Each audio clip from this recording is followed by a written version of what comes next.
noite, turma. Boa noite, professora Ana Maria. Meu nome é Ana Gabriela e o tema do nosso trabalho é Lei de Organização Criminosa.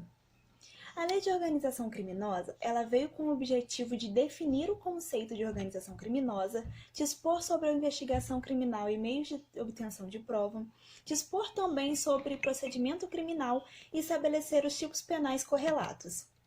Apesar da nossa legislação anterior trazer na letra da sua lei a expressão organização criminosa, não possuía o nosso ordenamento jurídico não possuía uma definição correta sobre concurso de pessoas. E nem na Lei 9.034 de 95, muito menos na Lei 9.613 de 98. E quando estávamos diante de um caso de organização criminosa, era tratado pelo conceito de organização criminosa trazido pela Convenção das Nações Unidas, que tratavam sobre crimes organizados transnacional.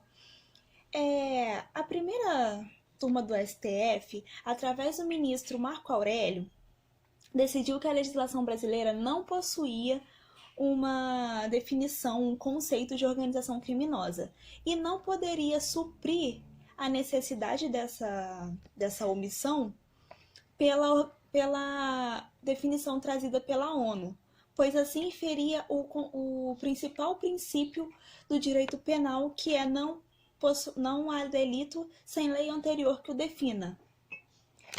Sendo assim, o artigo 1º da Lei 12.694 de 2012 trouxe a possibilidade, criou a possibilidade de serem julgados os crimes em primeira instância de organização criminosa.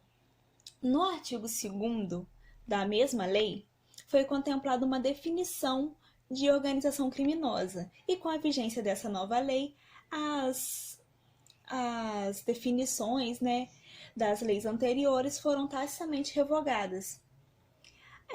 Na respeito com a propriedade, César Ribeiro Bittencourt observou da seguinte forma: que admitisse a existência de dois tipos de organização criminosa constituiria grave ameaça à segurança jurídica, além de uma discriminação injustificada, propiciando tratamento diferenciado incompatível com o Estado Democrático de Direito na persecução dos casos que envolvam organização criminosa.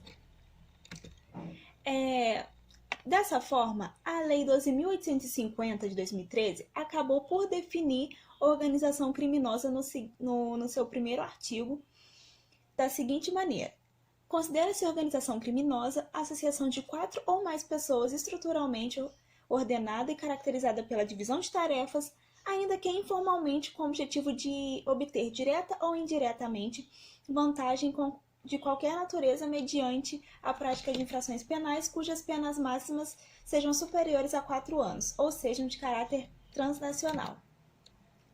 Dessa forma, para ser um grupo criminoso considerado organização criminosa, a lei exige alguns elementos, que é a associação estruturada por 4 ou mais pessoas, a divisão de tarefa, o objetivo ali de obter direto ou indiretamente vantagem de qualquer natureza, e as infrações penais cujas penas máximas sejam superiores a 4 anos ou de caráter transnacional. Eu vou passar agora a palavra para minha amiga Júlia, que vai falar mais um pouco sobre organização criminosa para vocês.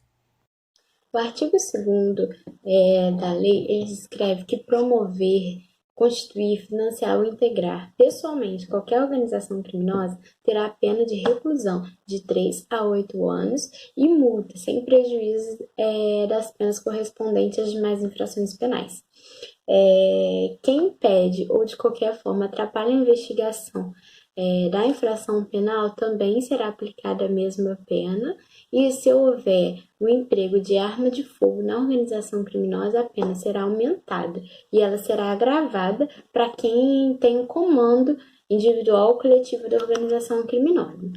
A pena pode ser aumentada de 1/6 a 2/3 se tiver participação de criança e adolescente, se tiver concurso de funcionário público, se o produto ou proveito da infração penal for destinado ao exterior, se a organização criminosa mantém conexão com outras organizações criminosas e se as circunstâncias do fato evidenciarem a transnacionalidade da organização. existe a organização criminosa e a associação. A associação está descrita no artigo 288 do CPB, e lá diz que a associação são a associação de 3 ou mais pessoas com o fim específico de cometer crimes. Aí a pena vai de reclusão de 1 a 3 anos. No artigo 1º da Lei 2.850 de 2013, está descrita o que é a organização criminosa, que é a associação de 4 ou mais pessoas estruturalmente organizada com o objetivo de cometer o crime, e é caracterizada pela divisão de tarefas, ainda que informalmente, a fim de obter vantagem de qualquer natureza, mediante a prática de infrações penais, cujas penas máximas sejam superiores a 4 anos ou que sejam de caráter transnacional. Boa noite. Agente público participante de organização criminosa. Se houver indícios suficientes de que o funcionário público integra organização criminosa, poderá o juiz determinar seu afastamento cautelar do cargo, emprego ou função sem prejuízo da remuneração, quando a medida se fizer necessária em investigação ou instrução processual. É possível aplicar a medida aos parlamentares federais. O STF já decidiu ser possível a aplicação de medidas cautelares a eles, mas com submissão à deliberação da casa respectiva em 24 horas. A condenação com trânsito em julgado acarretará automaticamente ao funcionário público a perda de seu cargo, função, emprego ou mandato eletivo, e também a interdição para exercício de função ou cargo público pelo prazo de 8 anos subsequente ao cumprimento da pena. A perda de mandato parlamentar depende de deliberação da respectiva casa. Observação. A primeira turma do STF criou uma exceção que, quando a pena impede a presença do congressista a 1/3 das sessões ordinárias, nesse caso a perda vai ser automática. Existem também casos em que policiais que participam de organizações criminosas, que se houver indício de participação mesmo de policial nos crimes que trata essa lei, a Corregedoria da Polícia irá instaurar inquérito policial e comunicará ao MP, que irá designar membro para acompanhar o feito até sua conclusão. E uma última informação para a gente fechar: o Ministério Público Federal ofereceu ao Superior Tribunal de Justiça nova denúncia contra o governador afastado do Rio de Janeiro, Wilson Witzel, por organização criminosa. De acordo com a Subprocuradora-Geral da República, Lindora Araújo, que assina a peça, o grupo atuou nos mesmos moldes existentes em relação às demais organizações criminosas que envolveram os últimos 2 ex-governadores na estruturação e divisão de tarefas em 4 núcleos básicos: econômico, administrativo, financeiro operacional e político. Além disso, a defesa de Witzel entrou com um habeas corpus no STF para tentar reconduzi-lo ao cargo. Essa é a segunda vez que o governador afastado apresenta um pedido ao Supremo para voltar ao Palácio Guanabara. O primeiro foi negado por Dias Toffoli. No HC, a defesa de Witzel argumenta que nenhum fato concreto foi apresentado na denúncia contra o governador. Em 2 minutos, quero ouvi-lo, Fiuza.